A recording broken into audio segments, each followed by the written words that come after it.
I call to order the regular Storm Lake City Council meeting of March 2nd, 2026. All who are able, please stand for the Pledge of Allegiance. I pledge allegiance to the flag of the United States of America and to the republic for which it stands, one nation, under God, indivisible, with liberty and justice for all.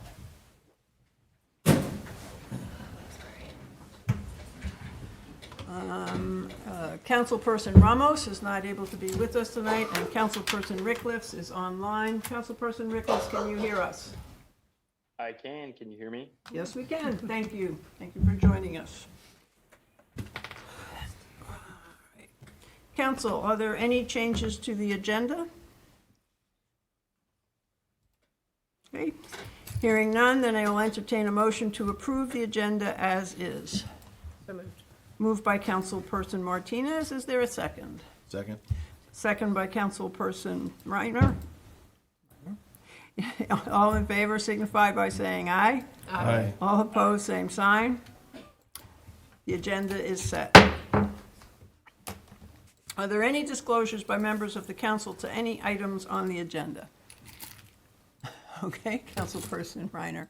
Item number 9 involves property owned by BVU, who is my employer, so I shall abstain. Okay. Councilperson Martinez. New business number 6 and number 7 and number 8. Ooh, why am I here?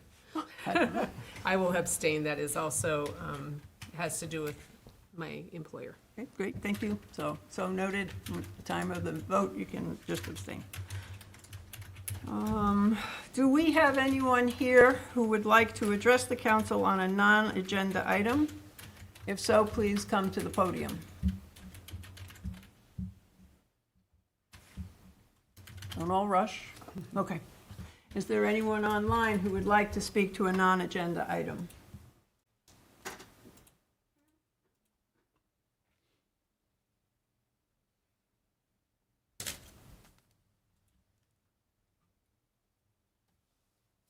Okay, thank you. So we're going to start off first with a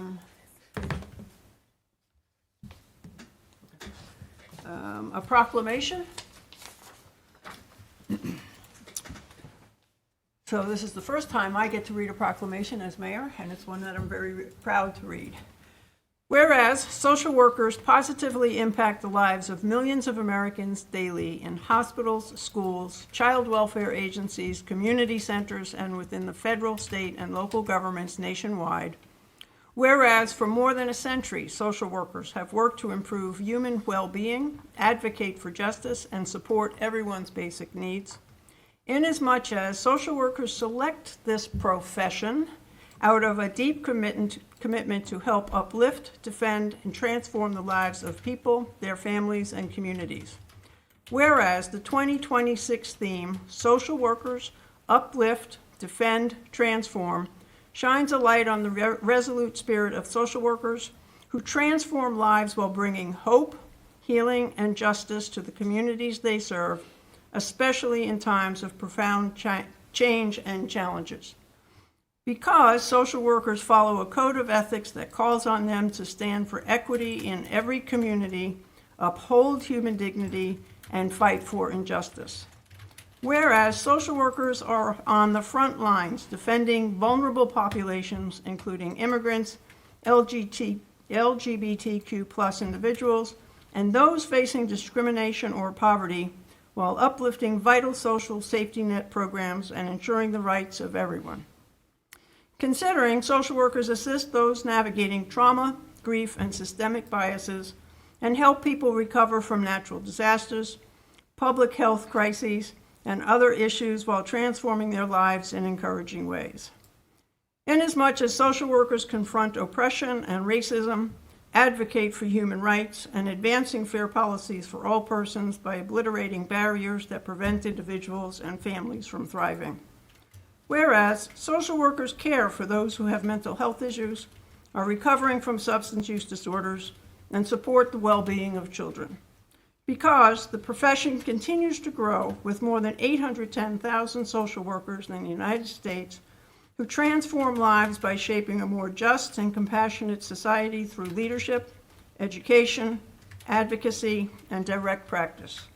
Now, therefore, in recognition of the critical contributions of social workers across our nation, I, Margaret J. McKeon, proclaim the month of March 2026 as National Social Work Month and call upon everyone to join the National Association of Social Workers, Iowa chapter, in celebrating and supporting the vital work of social workers who uplift, defend, and positively transform our communities each and every day. Signed this second day of March 2026 in Storm Lake, Iowa. So, in recognition of one of our social workers, Councilperson Martinez, and the social work students and social workers that are here in the community, would you please stand and be recognized? Thank you. And you can all come up here for a photo op.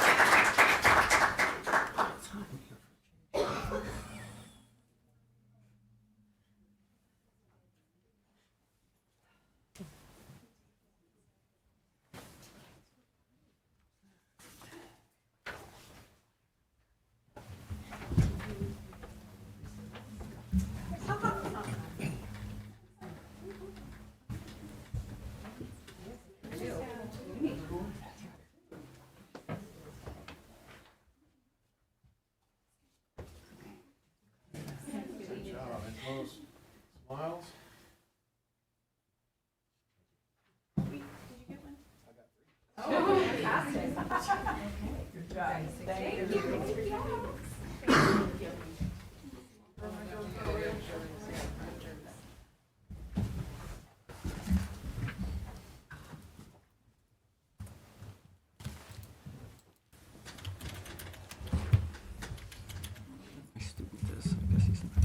Okay. Now back to our regular meeting.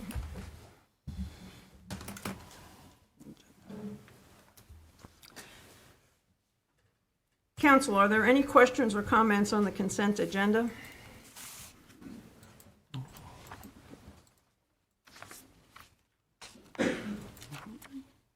Hearing none, I will entertain a motion to approve the consent agenda. I so move. Moved by Councilperson Piercy. Is there a second?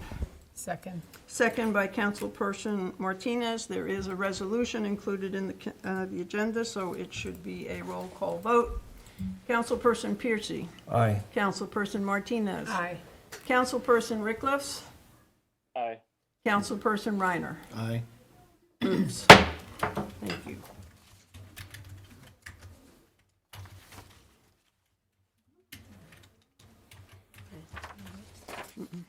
Sounds good. One other announcement that I forgot at the beginning, sorry. Today, Iowa State Auditor Rob Sand visited City Hall to present the City of Storm Lake with the Public Innovations and Efficiencies Award, also known as the PI Award. Storm Lake City government was recognized in the larger cities class for this statewide honor. The PI Award recognizes creative efforts to promote efficiency, save money, and create transparency in local government, with an emphasis on energy conservation. The prize was a strawberry rhubarb pie that was fully enjoyed by staff members, along with a certificate that will be displayed at City Hall. I would like to join Auditor Sand in recognizing the city manager, department heads, and all of the employees who work every day to provide innovative leadership and the most efficient use of time, energy, and resources. Again, we will proudly display this certificate and continue to work to provide the most responsible and accountable local government possible for our community. Congratulations to all of our department heads and all of our employees. Thank you for all you do. Okay.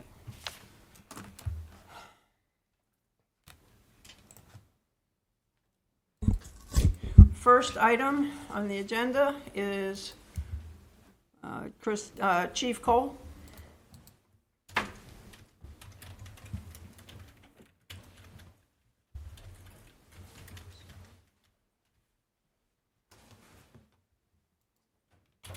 Good evening, Honorable Mayor and Council. What you have before you is a request from the Wittter Gallery for a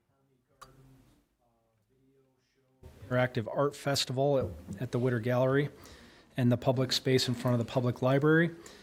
This request came from Jerry Johnson, and he is here to answer any questions. The event will be on April 24th from 7 p.m. to 9 p.m.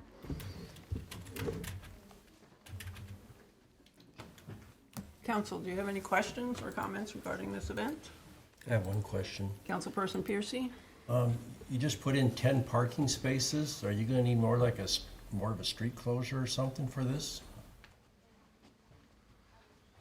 We're thinking that we don't need to. We don't want to make up that much room, if you will. Yeah, So there's we not thought the enough 10 parking, spaces yeah. would give us time, work from. Okay. So we thought about that, but we don't want to close the road. I was just worried about if some children ran out from, say, a barricade onto the street and cars Well, going by or something. Yeah, and that's why we kind of have those 10 spaces as a buffer zone, if you will. And most of the activities is going to be at the Harmony Gardens itself. Okay. Plus that stage area that's over by the Wittter Gallery itself. Okay, that's all I had. Thank you. Any other questions? With that, then, I entertain a motion to approve the Wittter Gallery Art Festival request. So moved. Moved by Councilperson Reiner, second by Councilperson Martinez. All in favor, say aye. Aye. Aye. Motion passes. Thank you. Hey, Ms. Navratil. Thank you, Honorable Mayor and Council. We have a RIDES annual funding request for fiscal year '27. We have RIDES CEO Hugh Lively here this evening, as well as the Associate Executive Director Cindy Voss. They will provide City Council some updates and discussion and requests for the fiscal year 2026-2027 funding request.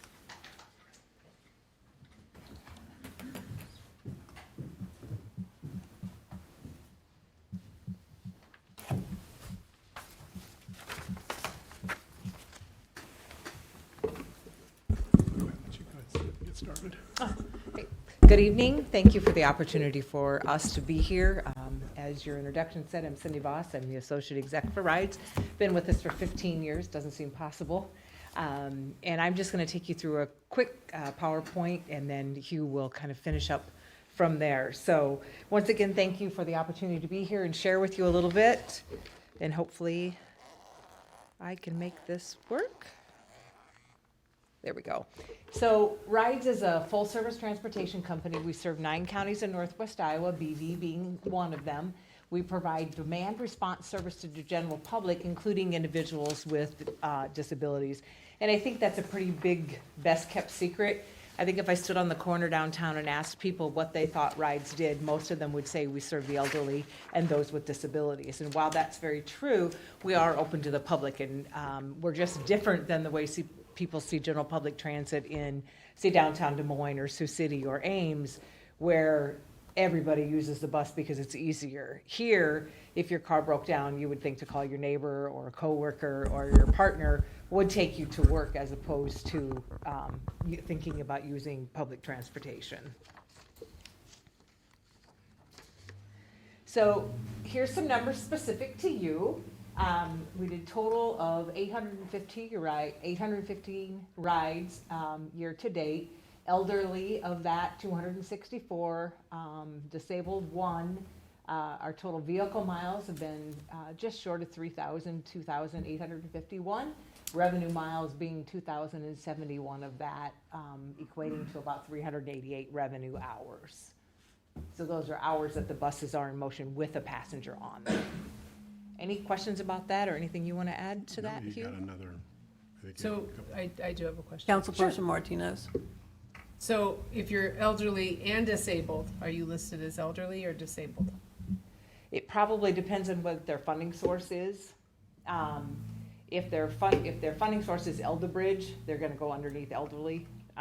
If their funding source is through Medicaid or through another facility, then it's probably under disabled. Does that make sense? Okay, perfect.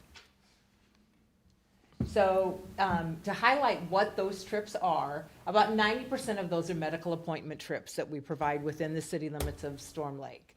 So, and of those, they're primarily the top three of Unity Pointe, Unity Community Health, and Plains Area Mental Health.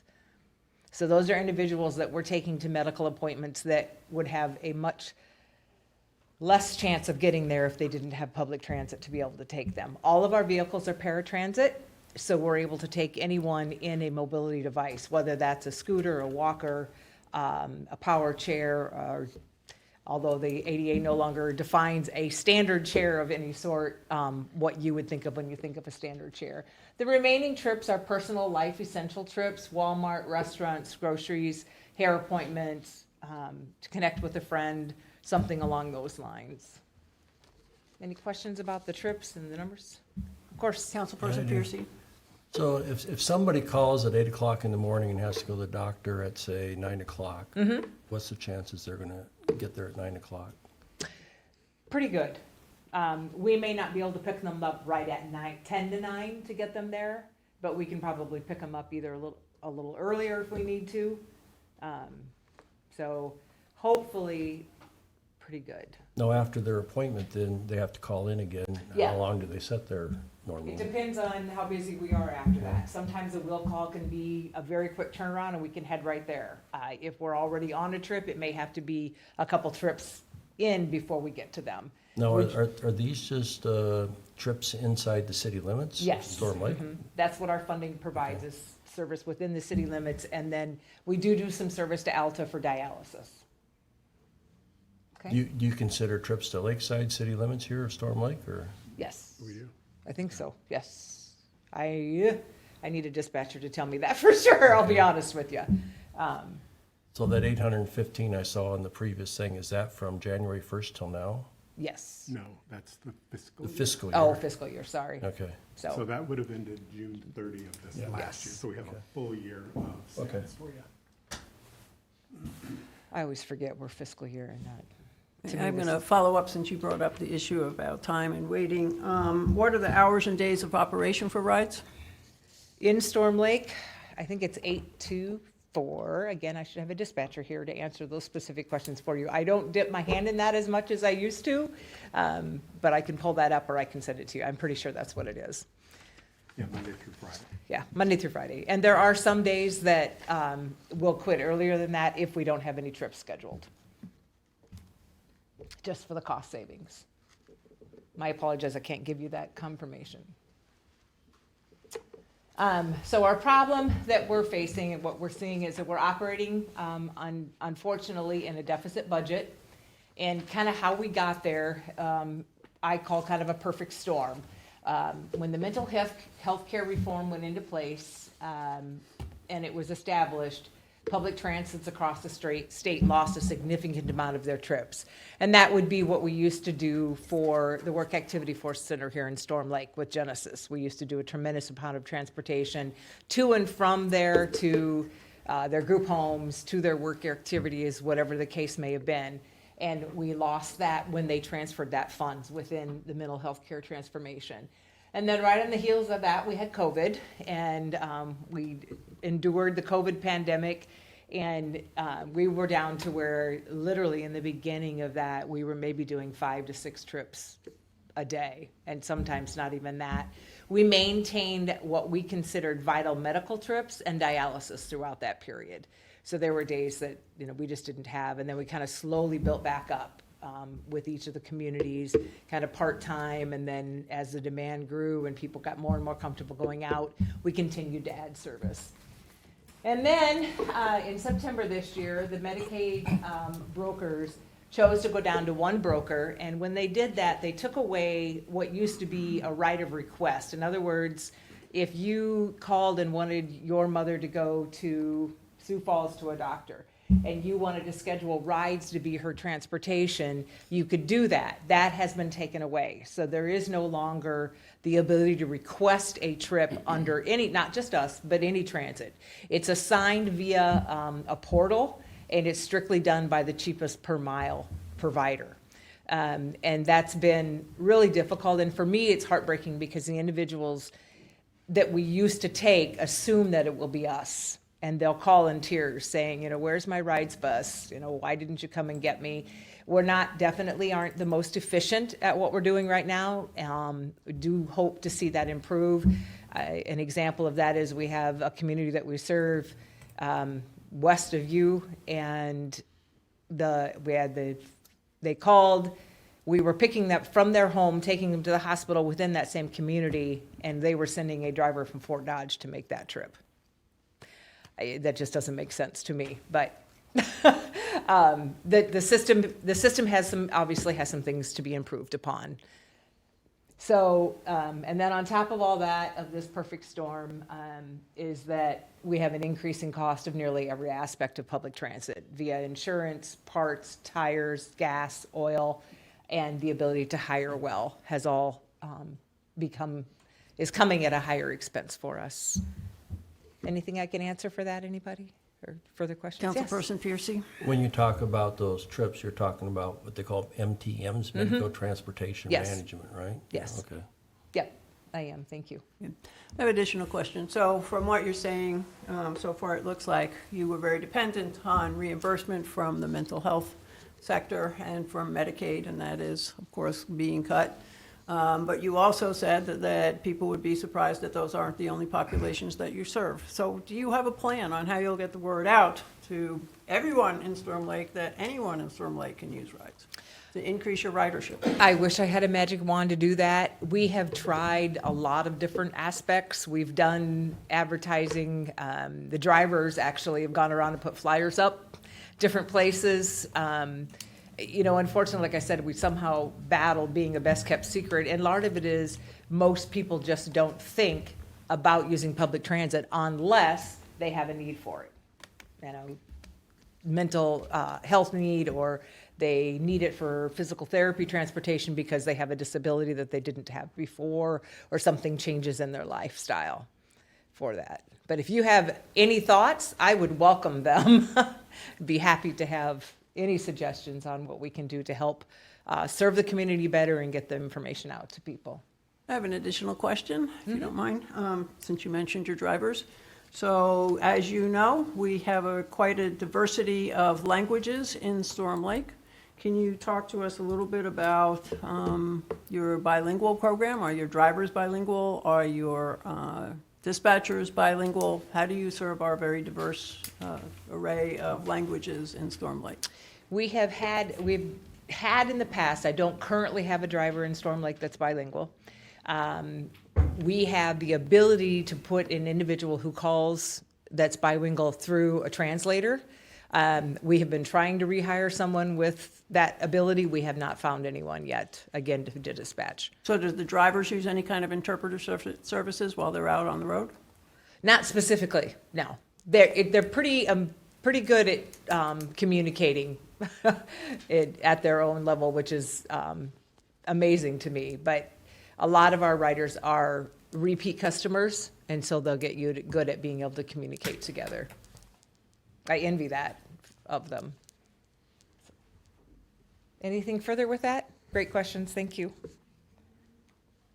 So this is just a snapshot of our specific deficit within the Storm Lake City Council, or city funding. Our revenue for Storm Lake within general public is $4,662, and our total operation cost is, as you can see, right at about $10,000 more than that. And the city funding from FY25 was $7,500. Does that include our in-kind services and use of facilities? No, we don't have any kind of specific, anything that says what kind of what those costs are, but those are something that would. But you do use our facilities? Correct. Okay. Yeah, There is to park. So it Yes. seems like that should be valued and put into the I figures. agree with you, Ms. Mayor, I do, and I do think we need to talk about that. This might not quite be the forum, but I do think it could be something that we can do. So, blending back to your question where our solution to this, we are committed to closing the gap, and to continued partnerships to provide the best service possible with the funding resources we have. Our funding sources is, RIDES is increasing their ask to all of our counties and cities, not just you guys, but to everywhere. We are operating in a deficit in all 9 counties, and our increase for Storm Lake is $2,500. That's much less than some of our other communities where the service gap and expense is much more. So our shortfall rises faced with the difficult decisions to reduce service in areas, increase fares, and/or reduction in a workforce to ensure that we remain a sustainable service. So again, our request for the city of Storm Lake is for an increase of $2,500, as well as a change in the way we handle the coupon process that individuals come and get from you guys. We do partnership with Storm Lake Taxi. They provide trips for us under what we call a purchase transit. So we pay them, and they in turn were able to count the miles and the head count that they do. And that's how we get funded from the state and federal government, is the number of miles we travel and the number of people we transport. So it's a really vital partnership. It helps fund them, and it helps us with miles and head count. Any questions on that? I'll have a question at the very end, but I'll wait till then. Okay, well, we're there. Yeah, I was just going to add a couple things. So a couple of questions. I think it is just, I'm sure it's a typo, but it would be really good is if you realized what the names of the organizations that your clients visit. Okay. If you go back to the very first slide. Oh, the areas with Unity Point. Right, so Unity Point is a clinic. There's 2 of those. Buena Vista Regional Medical Center is the hospital. It's not, it is an affiliate, but it's not a Unity Point. Okay. It's an affiliate of Unity Point. And then Unity Community is no such thing. It's called United Community Health Center. So I think if those agencies, if you knew that those are the agencies you serve, if you had come out to those places Sure. to market, because I can tell you the cab company does. I mean, I have personal cell phone numbers of the owners and most of their drivers. And We I don't- use them probably 5 times a week. Okay, we don't encourage our drivers to give their cell phone I'm numbers out. But this is the first time I've met you. Right. So these are those are the type, Sure. that's my kind of question. And I might clarify that Councilperson Martinez is speaking from her professional role as an employee of the hospital, why she has those numbers and why she makes those contacts, so not I- as a councilperson or as a But private as citizen. a council person, I am because you are asking for more money. Correct. We need to, I don't believe our community knows the services that you can provide. I try to tell them, but I think it's very important that not only do you know the community, it's not a bilingual person, that if it's Spanish that you're hired, that's Right. this much of our community. And I don't believe that the people in our community are able to contact you very easily to get a ride to the grocery store. And I think there would be so much more ridership if people realize that's a public bus, not a private, it's a private company, but. Right. So I think those are the kinds of things that could encourage more ridership. Because in the I- winter, my gosh, the cab could not keep up. I 100% applaud that. It's something that I have felt every year that I work for rides. Is And if how there's do we get something other to people, if we understand- could do it as a council, what can we do to help Right. increase that ridership? Yeah, absolutely. And I would welcome a time to sit down with individuals at the hospital or anyone, social workers or groups Even and share. the what- grocery stores. I Right. mean, because they see people trug their groceries out in the snow when, and we have a lot of people in town that will just pick people up and take them where they Right. need to go. But, we see your bus out there, but, I think we could get ridership up immensely. I would love to see it increase because there's a lot of times we feel like we have too much downtime And so we send the driver home, because obviously in a deficit position, I'm not You can't able just to have 'em just sit have them there. sit. Correct. But I wasn't trying to No, be just disrespectful about the phone numbers. No. We just, that if our drivers got into a habit of doing that, we'd be in a mess. it just, if there was a better way to Right. communicate with your riders, your drivers, it would be. Yeah, and I'll be honest, I would bet over half of my drivers get their personal numbers out without my knowing it, Right. because they want to be able to have The them last reach 'em. question I have, with DaVita being closed, since DaVita, the kidney dialysis unit here in town since Yes. last April, Yes. has, the ridership probably was lost. We continued to take them to Fort Dodge. Yeah. But people were going to other places as well, Yeah. but that's not, I mean, that's not, Right. but that is something I wonder if you could reach out to, 'cause that was a disaster. You know, there's be some- Yes. Maybe there's funding out Heartbreaking. there. So I have to ask a question on behalf of a group. So a few weeks ago, I went and visited with residents of the senior housing building over on, where's that, Seneca. One of the things that they said that they loved about rides in the past is that they would be able to get a rides bus, and a whole group of them would be able to be taken to events. One of the things they are saying is that they feel isolated because they can't get to events in the city. They can't get to the retail events that our retailers hold. They can't get to lots of things that they would like to get to, and that option is no longer available. Can you talk to that a little bit, please? Absolutely. About, 7 years ago now? A little Has it been longer, on? but yes. Maybe 8 or 9 years ago, time goes too fast. Charter buses lobbied against public transit, and we can no longer do anything that would be considered a transit. So picking up a group of individuals from one place, taking them to another is considered a charter bus trip. And we can no longer do that. If we do, we lose funding, and we get our hands slapped pretty hard. We try to work around that. So that not only includes nursing homes, and that's one of those stories that breaks my heart. We used to take many, many nursing homes out for Christmas light tours.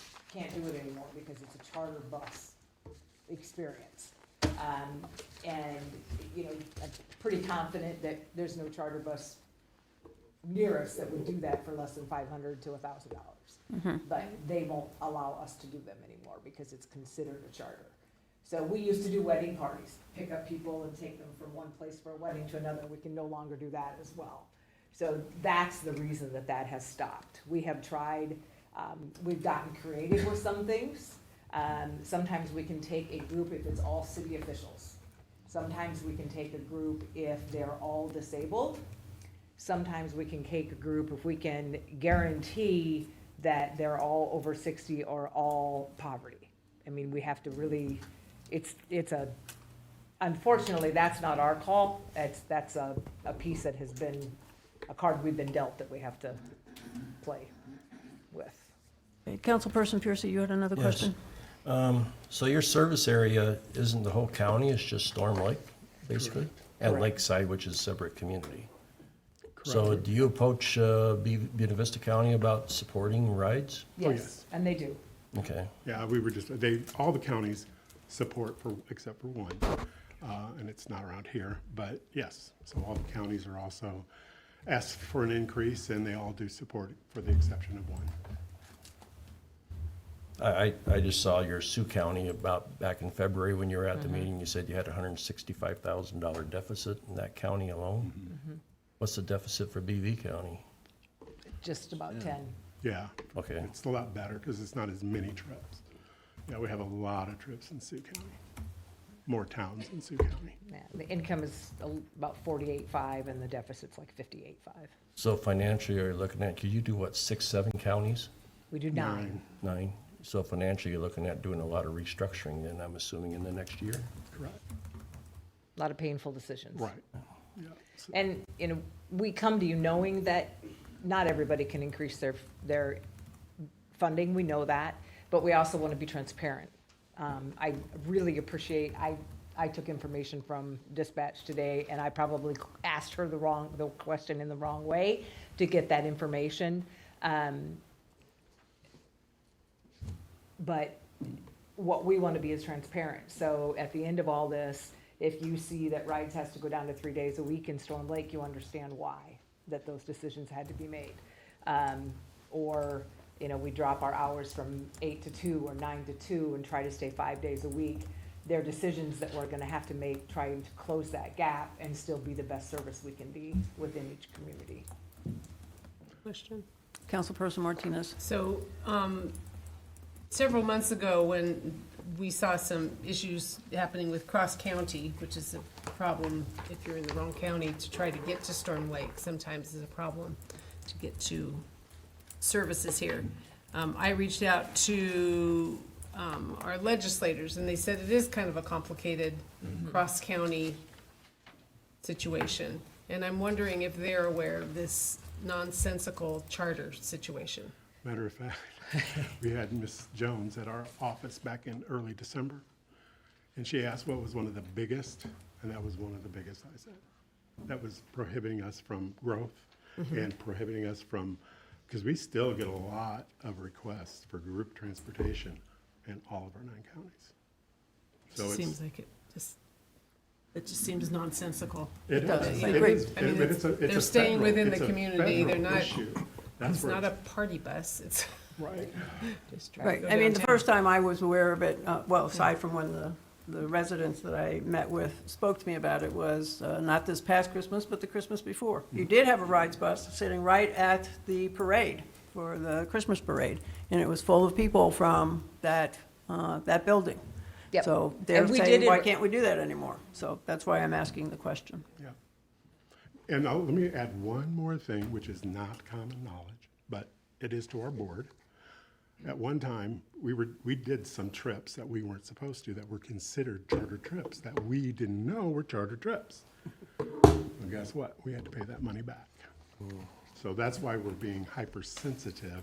And it was several $1,000s that we had to pay back. And then that money, when it went back, was then redistributed the next year to all the 35 transit systems in the state. And the funding is exceedingly difficult. It is, I've asked for it because I've always wanted to know, how do you determine how much we get? And the formula is about like that. And I'm not a penny counter, so that bean counter, so I was like, okay, never mind. But it's not just what we do that affects our funding, it's what the other transits in the state do to affect our funding. We have transits in eastern Iowa that have been very successful in beginning employment transportation.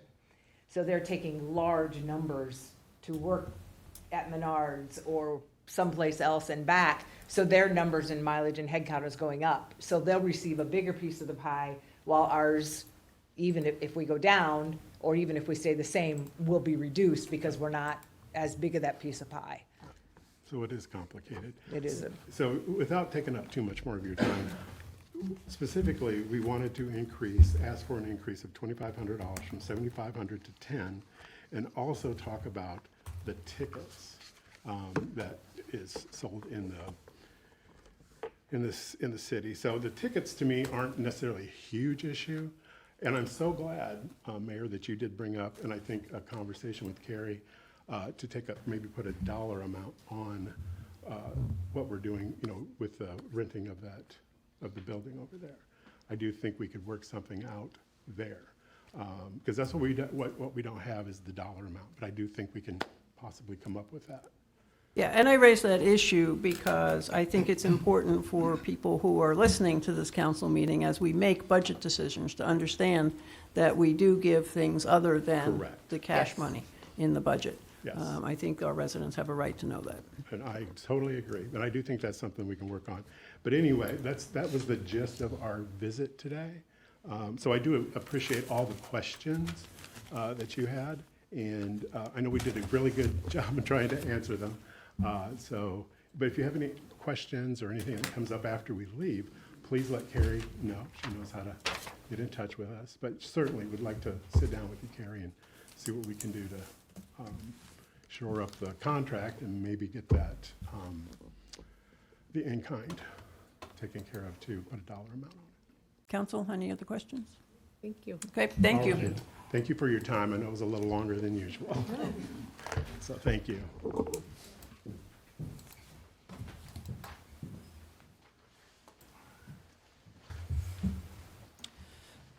Mr. Larson.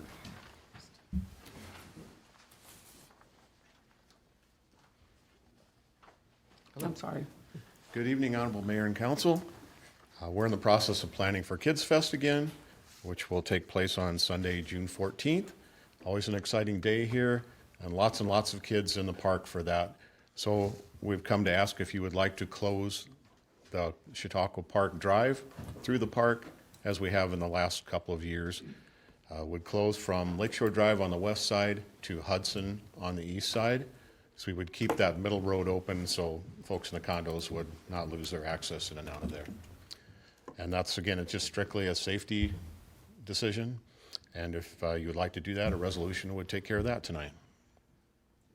Questions from the council?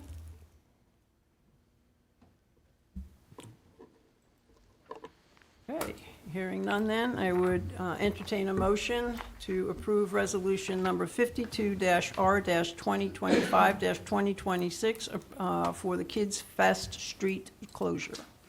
I guess a motion first. I so move. Councilperson Piercy, second. Second. Second by Councilperson Reiner. This is the resolution, so it's a roll call vote. Councilperson Reiner. Aye. Councilperson Martinez. Aye. Councilperson Piercy. Aye. Councilperson Rickliffs. Aye. Motion passes. Thank you. Once again, I am talking fast because I am on a deadline for a basketball game. Just saying. Okay. I brought the short paper for this one then. Okay. Ms. Von Beck. Honorable Mayor and Council, I am here regarding our 4th annual Kids Fest on June 14th from 12 to 3. Again, asking this year for the council to allow us to offer free outdoor water park for ages 0 to 11 and $5 for ages 12 and up. And again, we would extend the outdoor water park hours till 6 p.m., adding an additional hour to accommodate the fact that the event goes till 3 o'clock. Questions or comments from the council? Okay. Hearing none, then I'll entertain a motion to approve Kids Fest Outdoor Water Park Special One-Day Rate Request. So moved. Moved by Councilperson Martinez. Is there a second? Second. Second by Councilperson Piercy. All in favor, say aye. Aye. Aye. No, it didn't way.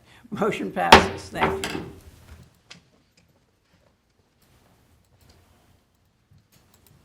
Mr. Covert.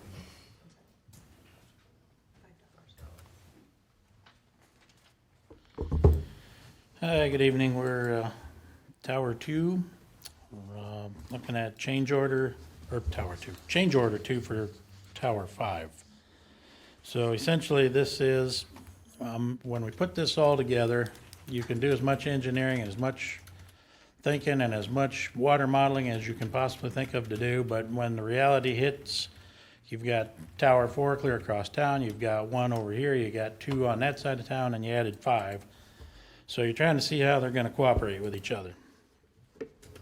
So change order 2 here will allow the addition of some, there's already a altitude valve in the project, but there's gonna be some additional work on that altitude valve.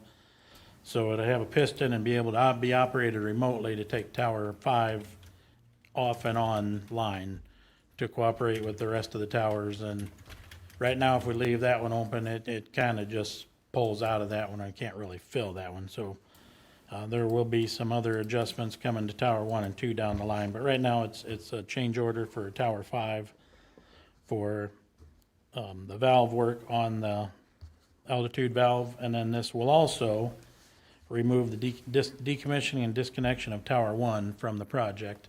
So it had been anticipated that Tower 1 would not work with this, and the reality is Tower 1 is working, and so that's great. Don't take any more storage away.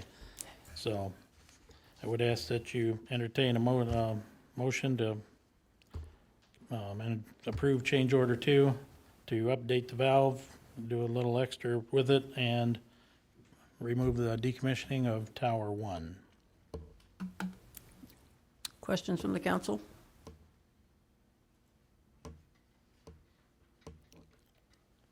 Okay.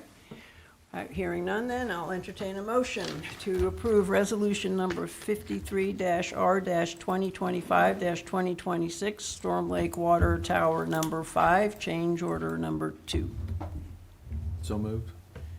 Moved by Councilperson Reiner. Is there a second? Second. Second by Councilperson Piercy. This is a resolution. So again, roll call vote. Councilperson Martinez. Aye. Councilperson Reiner. Aye. Councilperson Piercy. Aye. Councilperson Rickliff. Aye. Motion passes. Thank you.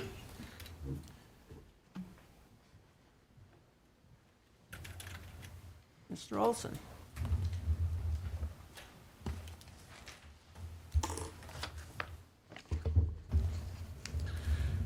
Mayor and Council, we have here is a public hearing on a proposal to convey a portion of Highview Drive. This is the same agenda item we have below where we're vacating that and also rezoning. Particularly, this is the .29 acres that is part of the Highview Drive that extends from Lecheatham south to the hospital property where it abuts at that point. So this is a public hearing for that. The intent is to hold a public hearing tonight, and then we'll have the purchase agreement ready for the next council meeting on March 16th. So we do have some copies of that along with this, but the actual signing of that conveyance will happen on March 16th instead of tonight. Okay, so with that, I'll open the public hearing. Is there anybody who wants to make a comment? Anyone online?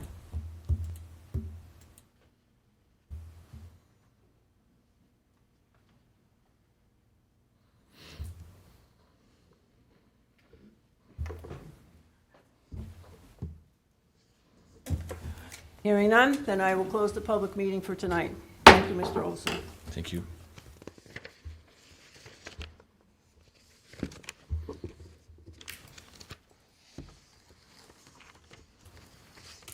Mr. Olson, you're still up. Yes, ma'am. This agenda item is a ordinance vacating the public right-of-way portion of Highview Drive. Again, this is the right-of-way that is directly adjacent to the north end of Lecheatham and extends south to the hospital property, and it can consist of .29 acres. The purpose of this is to allow BVRMC to construct a addition to the northeast corner of their property and construct a new clinic building. Okay, and this is the third reading. Yes, ma'am. Okay. Have we had any feedback from the public? We have not. Okay. Council, do you have any questions or comments? But then I will then entertain a motion to approve ordinance number 07-0-2025-2026, an ordinance vacating the public right-of-way in a portion of Highway Drive in the city of Storm Lake. This is the third and final reading. I so move. Moved by Councilperson Piercy. Is there a second? Second. I'll second. Well, we'll give this one to Councilperson Rickliff. How's that? Okay. And this again is a roll call vote. So, Councilperson Reiner. Aye. Councilperson Martinez. Abstain. Councilperson Piercy. Aye. And Councilperson Rickliff. Aye. Motion passes.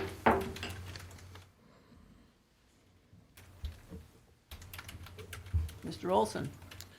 And Mayor and Council, this is a request for rezoning of 6 parcels located in Highview Drive. This is the second reading. This is a request by BVRMC to change the zoning classification of those 6 lots owned by BVRMC adjacent to Highview Drive from R1 to IN3 medical hospital facilities. And again, this is for the purpose of extension of the hospital building, and this will be an attachment, it will be a clinic building.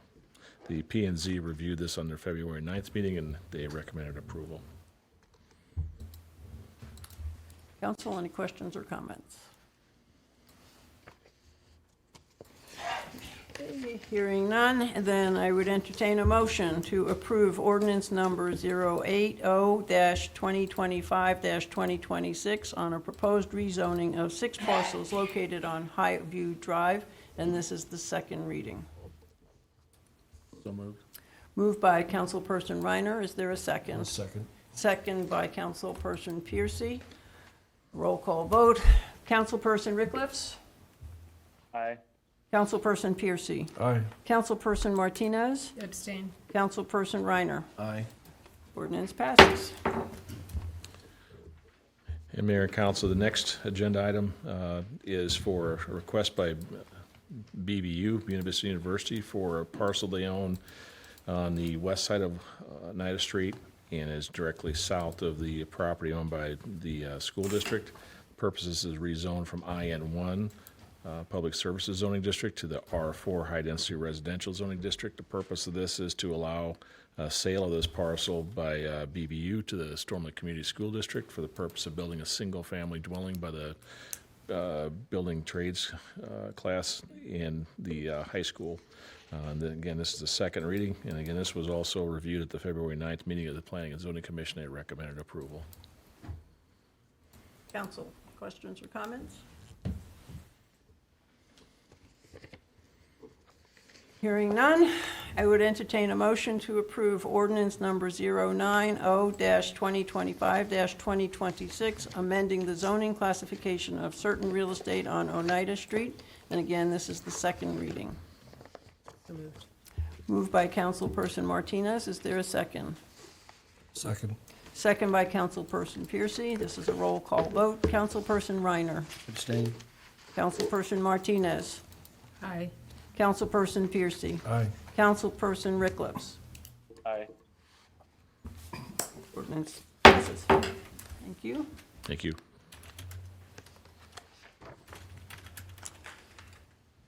Mr. Darragon.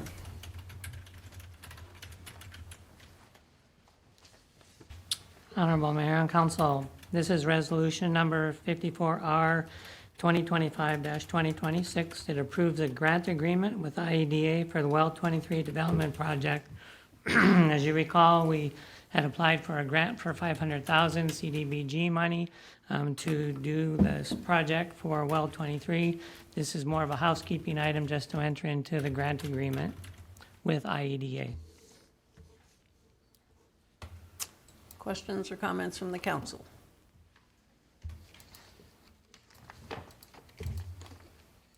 Hearing none, then I will entertain a motion to approve resolution number 54-R-2025-2026, approving a grant agreement with IEDA for the Well Number 23 Development Project. So moved. Moved by Councilperson Martinez. I'll second. Second by Councilperson Piercy. This is a roll call vote. Councilperson Reiner. Aye. Councilperson Martinez. Aye. Councilperson Piercy. Aye. Councilperson Rickliffs. Aye. It passes.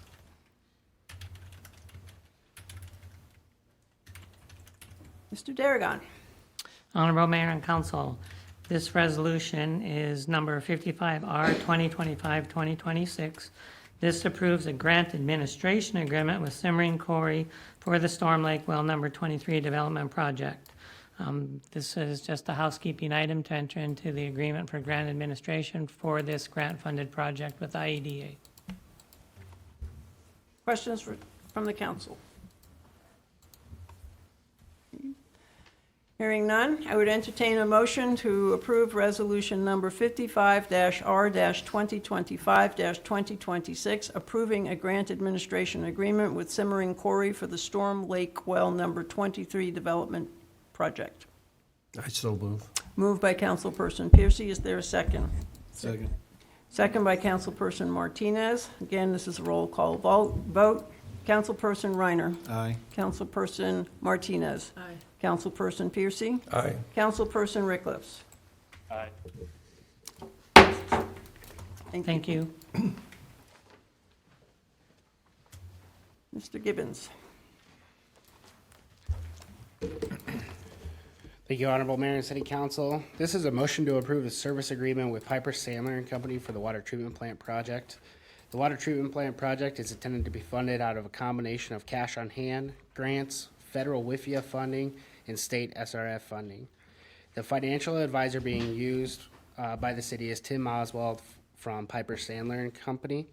Mr. Oswald has been the city of Storm Lake's financial advisor for several years and has maintained a great relationship with the city. The scope of services provided by Piper Sandler and Company include he's going to be an agent for the U.S. Treasury Securities on the project, develop a financial plan for the project, Provide alternative debt retirement schedules, including estimates of interest cost savings associated with refinancing. I'll develop a timeline with respect to the proposed securities. He will prepare and submit post-sale analysis, and he'll coordinate the closing of all the transactions.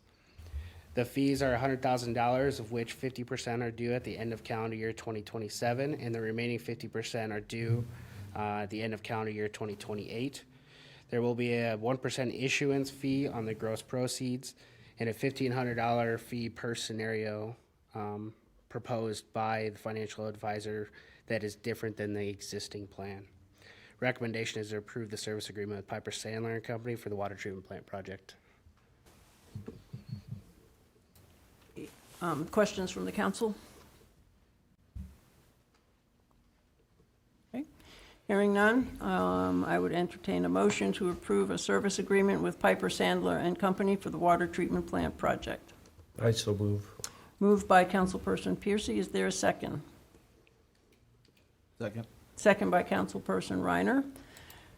All in favor, say aye. Aye. All opposed, same sign. Thank you. Mr. Gibbons. Thank you, Honorable Mayor. This item is a public hearing for the fiscal year 27 to 2031 capital improvement plan. Recommendation is to open the public hearing, hear comments, and close the public hearing. Public hearing is now open to hear concerns or comments on fiscal year 2027-2031 capital improvement plan.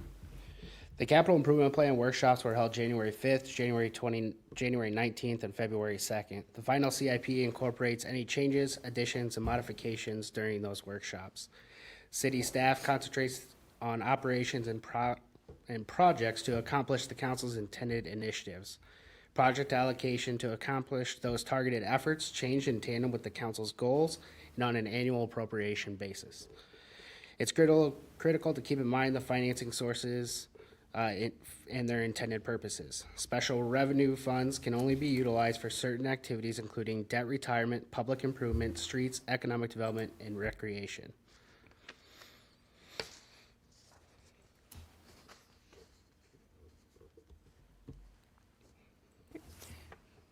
I just lost it. So are there any comments from the public?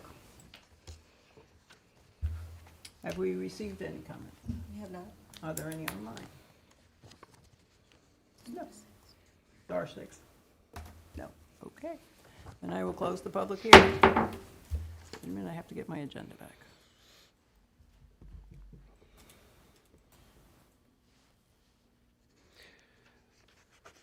The next item is Resolution 56-R-2025-2026, approving the fiscal year 2027 to fiscal year 2031 capital improvement plan. I don't have anything to add from the public hearing. Wait a minute, I gotta get back to that. Recommendation is to approve the resolution.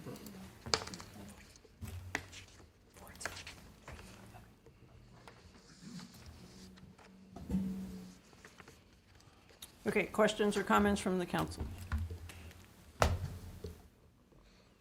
Okay, hearing none, I will entertain a motion to approve resolution number 56-R-2025-2026, approving the fiscal year 2027-2031 capital improvement plan. So moved. Moved by Councilperson Reiner. Is there a second? Second. Second by Councilperson Rickleves. Again, a roll call vote. Councilperson Piercy. Aye. Councilperson Martinez. Aye. Councilperson Reiner. Aye. Resolution passes. Mr. Gibbons. Thank you again. This is a motion to set the public hearing on setting a tax levy rate and maximum property tax dollar public hearing. This agenda item will set a public hearing for setting the tax levy and establishing a maximum property tax dollar as required in State Code and House File 718. The public hearing will be held on Monday, April 6th, 2026, excuse me, at 4:30 p.m. during the required separate city council meeting in the council chambers. A resolution to set the tax levy can only take place after a special meeting and can only take place after taxpayers receive the required tax levy notification. This public hearing will be included on that levy notification that's provided to the community. Just some notes, I did attach a draft copy of what it's going to look like. So at our last meeting, we discussed maintaining the consistent and stable tax levy of 15.17441. However, because of the assumptions that are built into the property tax notification, it's going to show that you are going to increase a residential property tax by 3.19% and 11% on commercial property. I just want to make it known that this is just because of the assumptions that are built into this. The first is that there is a 10% assessment growth assumption that's added onto it. So your property is $100,000 this current fiscal year. They're saying the next year it's going to be $110,000. That's not the case for all properties across the community. Some may decrease, some may remain the same. So the percentage increase isn't really indicative of what's happening. The other thing that's different in here in the assumptions, doesn't take into account the rollback. The state rollback percentage went from 47% down to 44%, which is also not included in here, or considered when providing those notices as well. So the main thing to remember when you're getting this, the property tax notice may say an increase, but the City of Storm Lake's recommendation is to maintain a stable and consistent overall property tax levy. Council, questions or comments? I appreciate the clarification.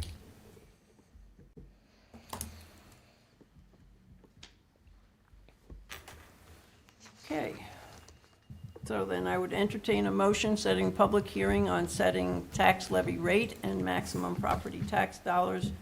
That public hearing would be scheduled for April 6, 2026 at 4:30 PM here in council chambers. Is there a motion? I so move. Moved by Councilperson Piercy. Is there a second? Second. Second by Councilperson Martinez. All in favor, say aye. Aye. All opposed, same sign. Okay,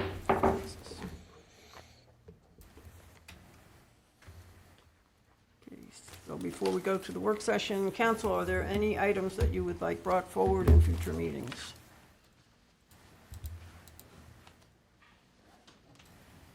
We are scheduled to have a work session or presentation on nuisance code on March 15th, and then another issue that was brought up by request is a discussion or presentation about truck routes, and that is scheduled for April 6th.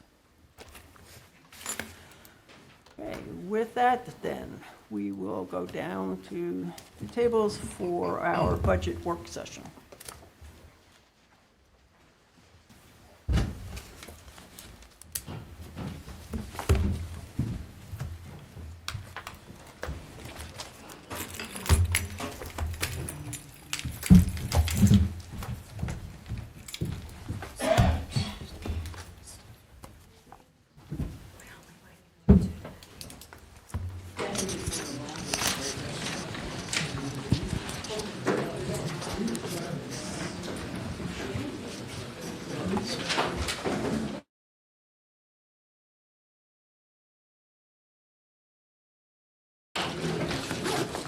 Probably by time.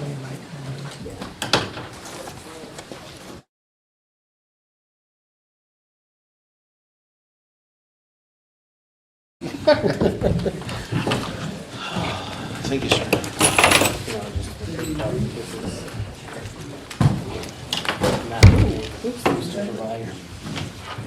Do I need to read this?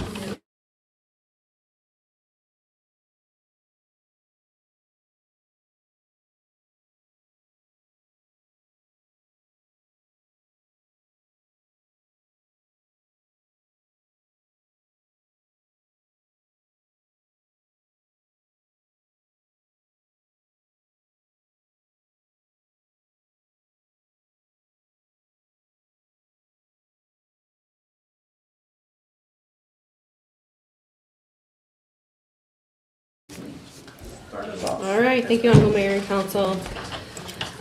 First, we have the recommended, the memo from the city manager's recommended fiscal year 2026-2027 budget. I just want to note that you just approved the CIP this evening, but the priorities were identified during city council goal setting, strategic planning, highlighted streets, neighborhood committees, the fire department, police department, and water plant. As Finance Director Gibbons also said this evening, that our tax levy will remain stable. It will not change from last year to this year, although you may have a different statement coming into your mail. I know that's been under discussion at the state legislature, at the state legislative level, trying to make that notification a little bit less confusing than it is right now. We were able to keep the tax levy the same. However, we have seen an increase in general property tax insurance and liability insurance of about 11.73%. I think we are one of the few employee health benefits that had a decrease at 8.28%. But we did see a slight increase for life, disability, dental, and vision insurance of 4.4%.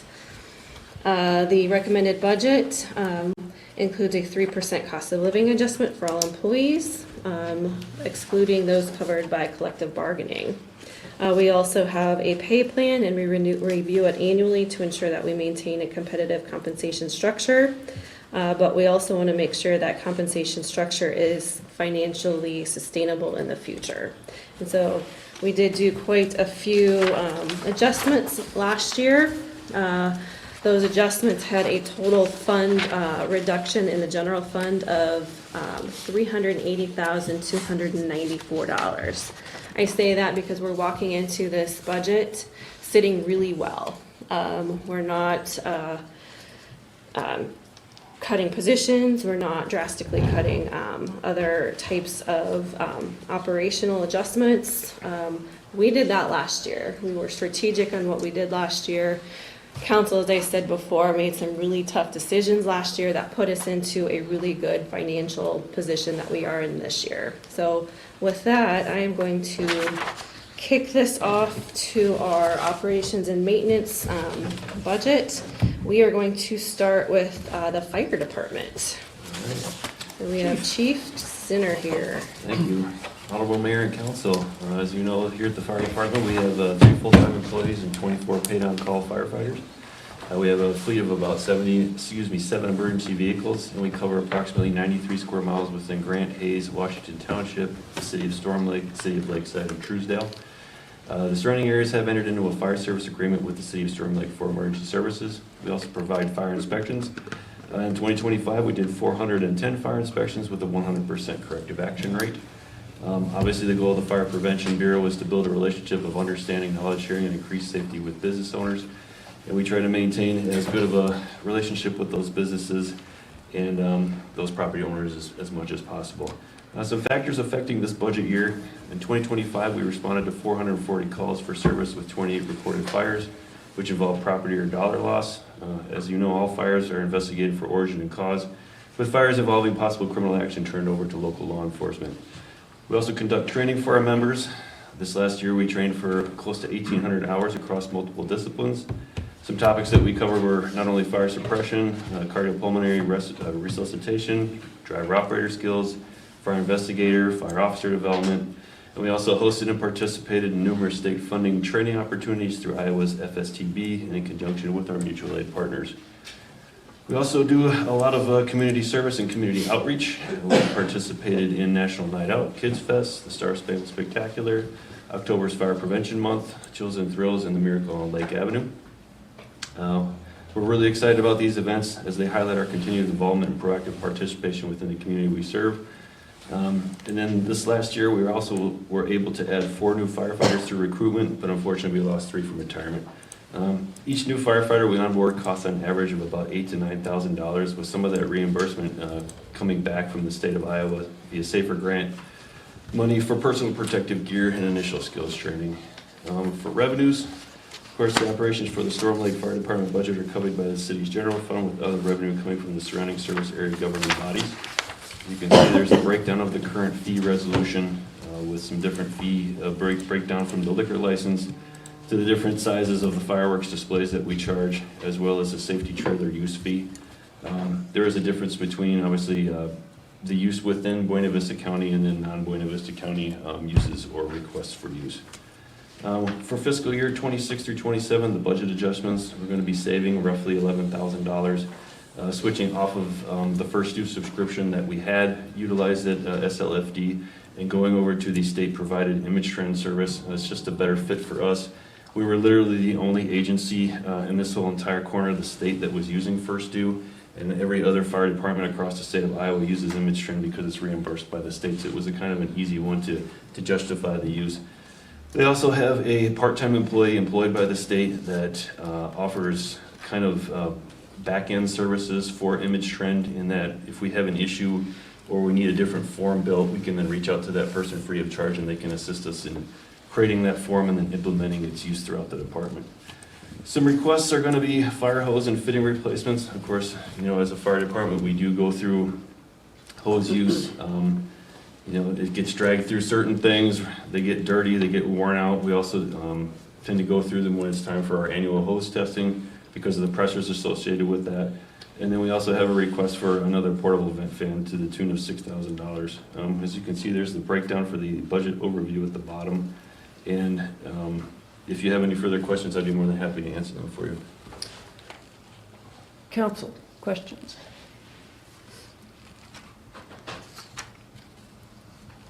Okay, hearing none, and we'll move on. Thanks, Chief.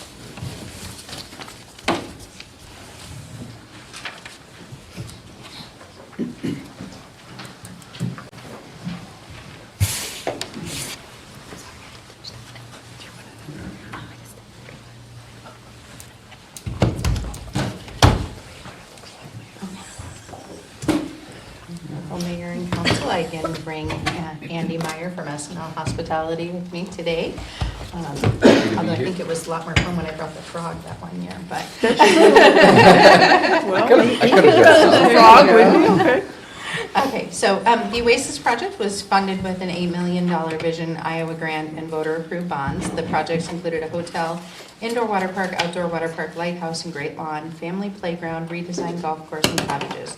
The purpose of the project was to diversify economic development and increase local option sales tax revenue and hotel motel revenue. As we move into our 19th and next year, our 20th year of operation, our hearts are filled with gratitude. What began as a vision has grown into something truly special because of the people who gather here. Families, friends, neighbors, and visitors who choose Storm Lake as their backdrop in the most meaningful moments. During the 25-26 fiscal year, we contracted for 216 events, bringing guests to our resort and our community. Over the years, we've been honored to host weddings, basketball, weddings, family reunions, birthdays, engagements, and university visits, just because getaways, work retreats, and so many other celebrations. We enjoy watching generations return year after year, and it's one of our greatest privileges. We are also equally excited to welcome first-time guests who discover Storm Lake and quickly understand what makes our community so unique, many of whom soon become a part of our extended resort family. This past year, we were proud to once again partner with the City of Storm Lake to bring back cherished traditions like Kids Fest and Breakfast with Santa, bring smiles to hundreds of children and families. We also enjoyed participating in community celebrations such as the 4th of July parade, hosting holiday gatherings including New Year's Eve, Easter, Mother's Day, and Thanksgiving events. Being a place where people come together to celebrate life's moments, big and small, is something we never take for granted. We're grateful to work alongside organizations such as Storm Lake United and Star Spangled Spectacular, supporting events that showcase the pride and spirit of our lake community. Giving back through donations, local partnerships, and community involvement is just not something we do. It's part of who we are. We encourage every guest to get out and explore our community, support fellow local businesses, and enjoy our beautiful parks and lakefront. We're also proud to contribute to Storm Lake not only as a destination, but as a neighbor and large employer, employing over 200 employees during the peak season and 147 currently during the off-season. We take pride in giving back through local purchasing and contracting, payroll, hotel, motel tax contributions, and the positive economic impact that extends throughout our incredible lake community. As we look ahead, we remain committed to providing a welcoming place where memories are made and traditions continue. Thank you all for allowing us to be a part of what makes Storm Lake such a wonderful place to eat, play, stay, and call home and watch basketball. Questions from the council? I have one.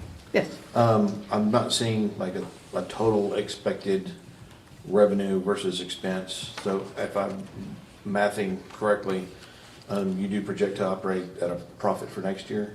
Yeah, so that would be here in the resort, yeah. Okay. So it's broke out, the outdoor water park and the golf course are separate because those are general fund operations. Kings Point has to be identified by itself because it is a proprietary fund, which is self-supporting.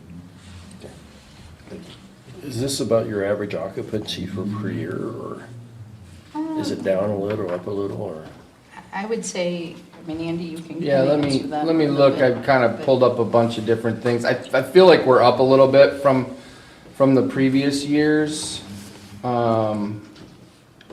Say the warmer weather helps get more businesses into the area for sure in the off-season versus the Yeah, summer tourism. the previous year we did 48%, and then the year before that was actually 39%. Or closer to 40. I would say the actually. previous year, though, we didn't have the indoor water park. Right. Yeah. That's So that was 40, COVID. that's 40%. Yes. And if you go past thank our you. building on the weekends, then we definitely have an open indoor water park right now. So is there a plan or a strategy to increase the occupancy rate even further? I think it's always a goal is to kind of keep driving. That's just part of what we do in the hospitality world is we always try to keep striving and driving and find avenues to try to bring that revenue and that occupancy plus the rate, the average daily rate with it. I think we have a unique opportunity here because we have the water park, you have a beautiful city. So we try to pull people in from various areas to do that, along with the convention center, which also brings more people. So we're always working in those areas through marketing and other avenues to try to continue to drive that. It may not be huge increases that we can make because, there's also economic factors, both statewide, locally, and nationwide that affect that. But So anything new in the area of marketing that will help boost that? Oh, yeah, we actually have done more expansion into the Des Moines, Ames, Fort Dodge as well, kind of surrounding areas versus not just quite as much saturation in Omaha, Sioux City, et cetera. As a matter of fact, we just had an influencer stay with us this weekend that has a pretty large following from the Des Moines area as well. So we're looking forward to their postings too. So we're looking at a lot of really unique ways to make sure that we increase our relevancy throughout the.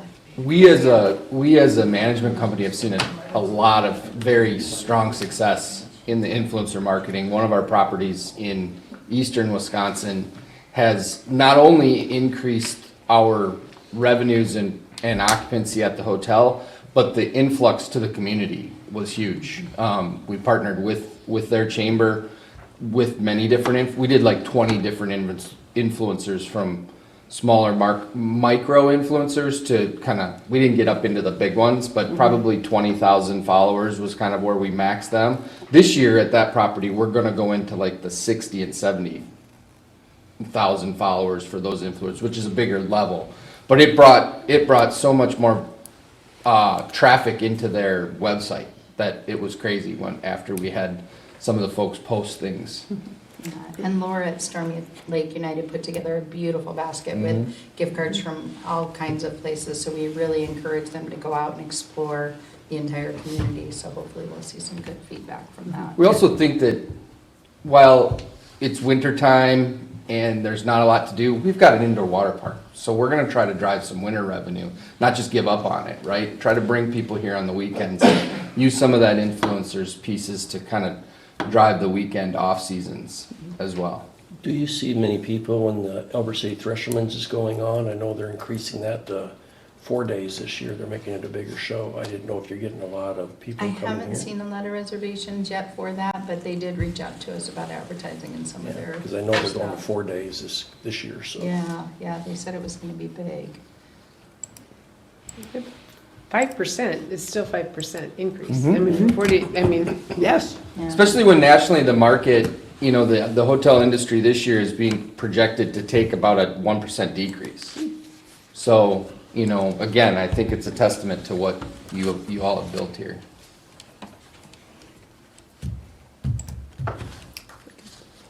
Any other questions, council? I do want to highlight, I know, just what Amy's here, we have the outdoor water park. I know last year when we had this, we were here almost a year ago, and we challenged Amy to increase revenues and decrease cost. This is, you know, we have, I'm gonna say, water parks never make money, we all know that. But this was a fantastic last year that we had, so I appreciate everything that you did to make this number work, because we budgeted, what was it, 80,000 lost, Tyler? 83, yep. Oh, 83, sorry. To be exact, an 83,000. Sorry. We don't count pennies anymore. So, thank you. Thank I just you. wanted to highlight that.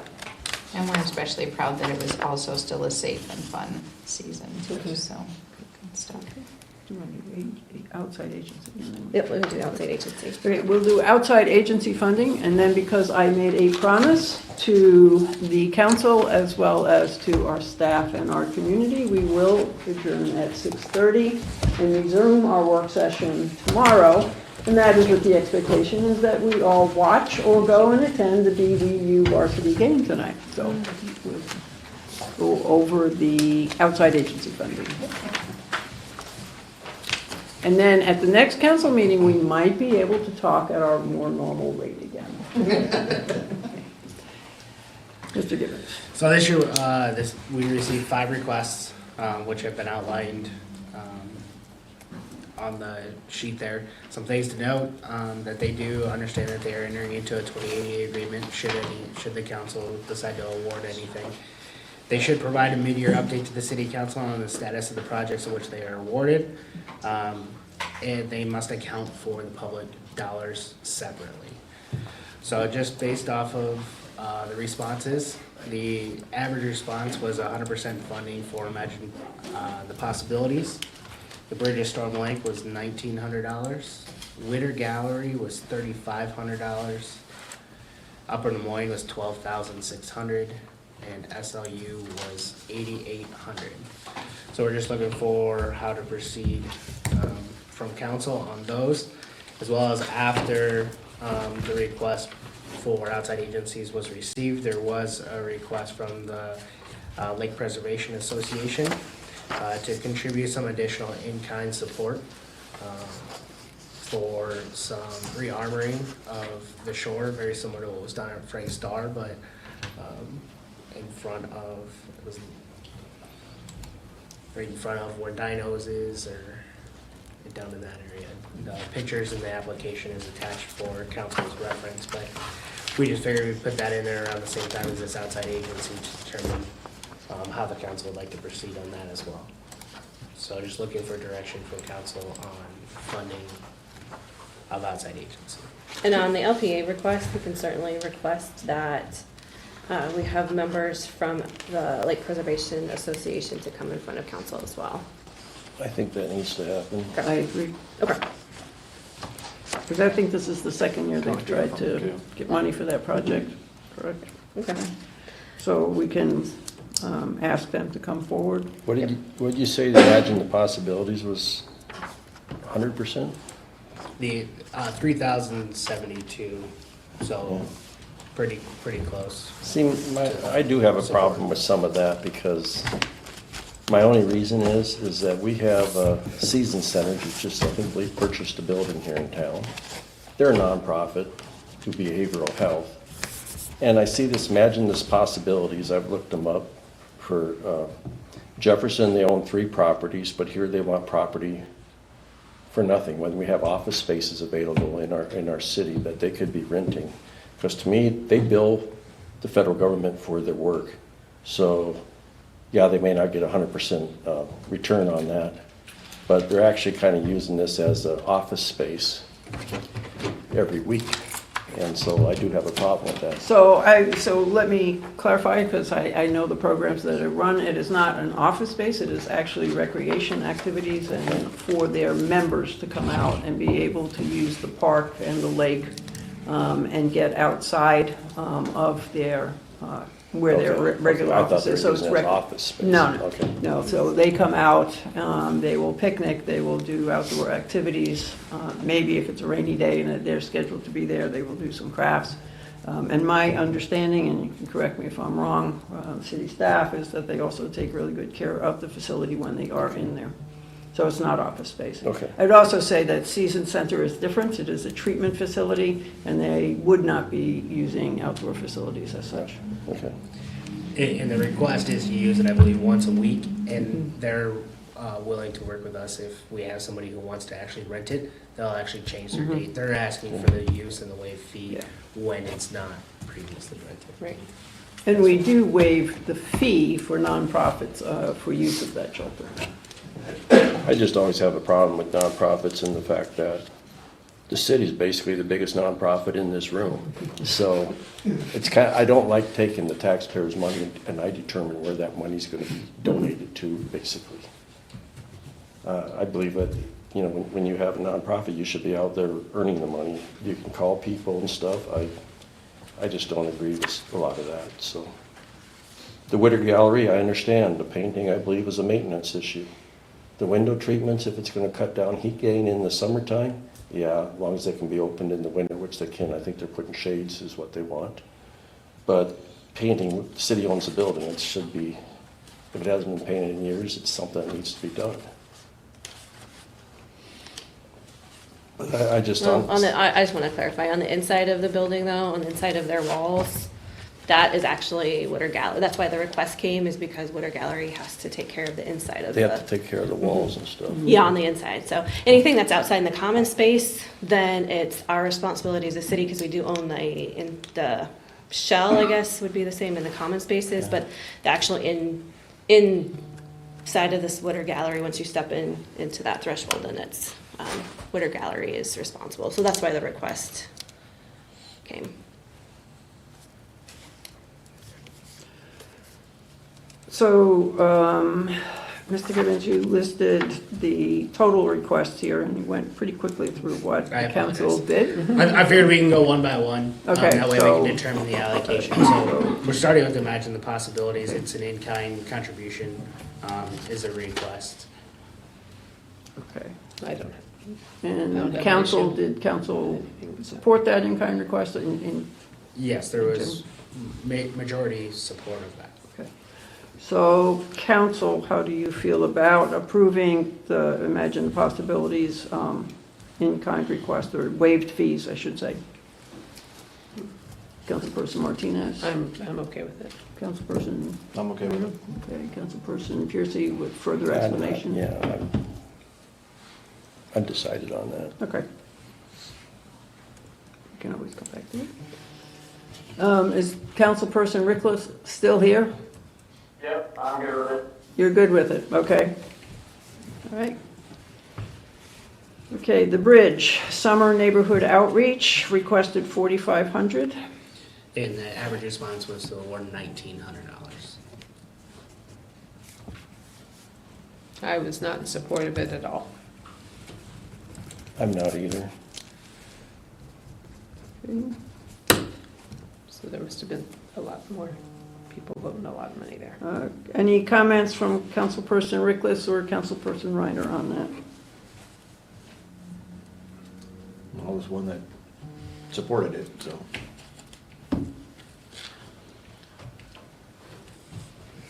Which one are we talking about? The bridge of Storm Lake requested $4,500. The average response was $1,900. We have 2 council people who are opposed to funding it at all. I don't have on it, but, I mean, I'm okay either way. I'm a former board member. I think that what they do in the community is good, especially in the summertime, winter or thereafter. You know, giving kids something to do, and a safe place to be.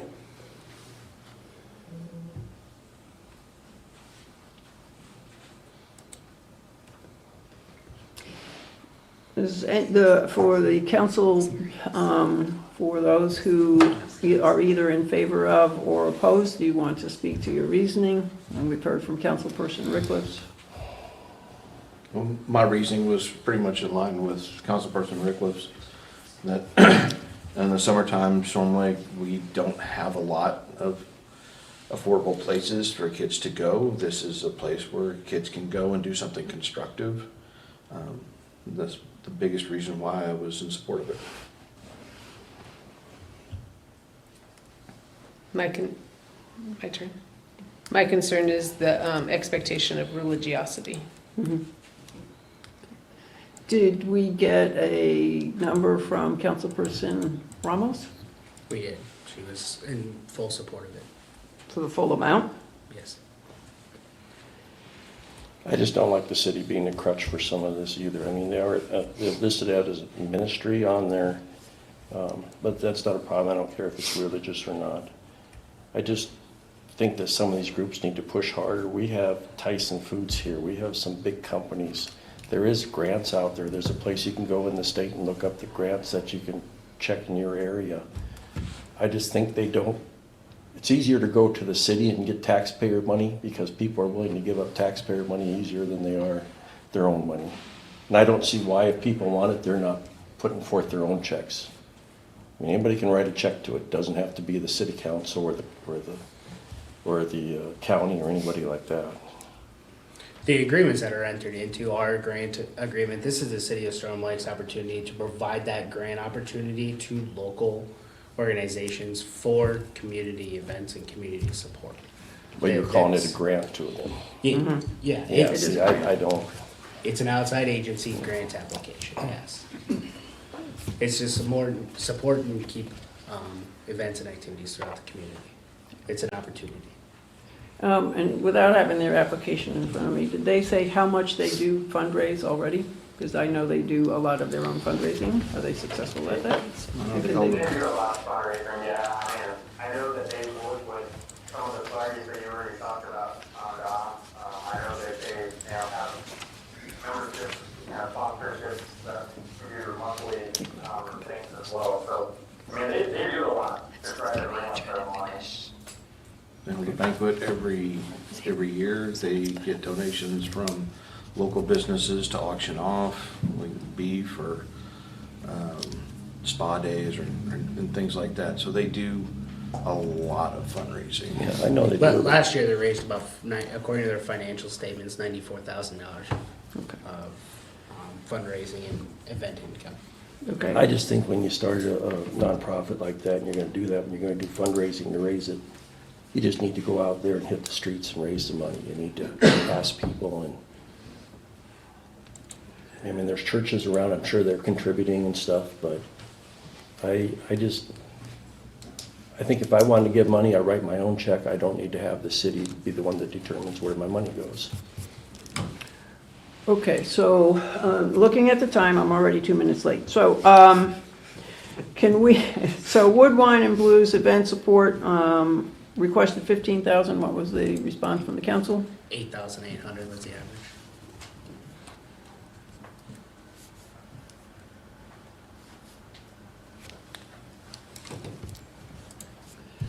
And for Upper Des Moines, what was the average for that? 12,600.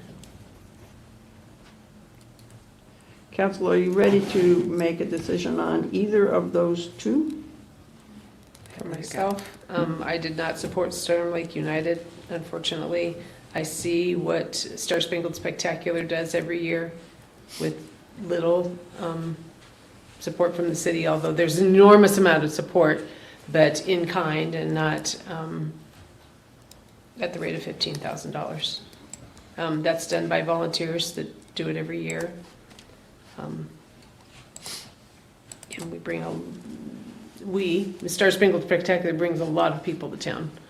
So, although I like the event, I just have a hard time supporting it at the rate of $15,000, even $8,800 when we're looking at Upper Des Moines getting just a few $1,000s more than that is hard for me to swallow. I agree. Out of curiosity, with Kings Point, did I see something where do you guys contribute rooms for that or something? We do. Wood Wine and Blues, yes, they do. Does the city do that, or does Does S&L Hospitalities do that? I mean, is the city the one that's paying the cost of the rooms? It's the city, Okay, so that's on top of this, yes, so that's another $5,000, right? yes. Yeah, I'm against The it. average is almost $6,000 a year for the Okay. last 5 years. So I think this is going to require more in-depth conversation. So we will continue this conversation as well as the rest of the budget workshop tomorrow at 5 o'clock here in council chambers. With that, I'll take a motion to adjourn the meeting. So moved. Moved by Councilperson Martinez, second by wearing green, I think. Councilperson Reiner. All in favor, say aye. Aye. Okay, go Tornadoes. Thank you. What was that average for Wittter?